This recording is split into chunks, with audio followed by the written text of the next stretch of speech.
What is up, guys? We have this extra long stainless steel rib rack here. As you can see, I have 3 full racks of ribs on here, and that's what makes this so great. Instead of just putting 1 rack of ribs in your smoker, in your grill, you can put up to 3 here. So you save a lot of time and you can make much more. In the past, before I got this, I would have to do it 1 at a time, and it took a long time.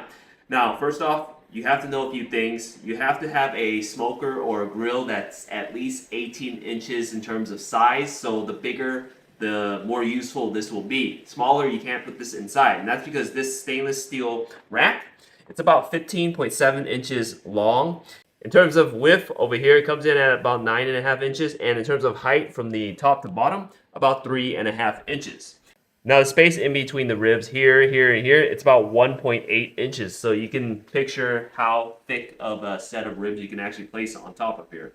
And you've got these 2 little handles right here so you can lift it in and out. Awesome. Alright guys, as you can see, I've got a smoker here, and let me place the rack inside here, and look at that. Not only can I put multiple ribs inside, but you see how much more room I have right here. 3 racks, full racks of ribs back there, and I can put whatever else I want up here. I've got some sweet potatoes right here. Awesome. Overall, if you're looking for a really simple way to allow yourself to smoke your ribs faster, shorter amount of time, saves a ton of space. You can see it's upright. This stainless steel rib rack here is definitely a really good choice. Definitely a rack here I recommend. We hope this review helps.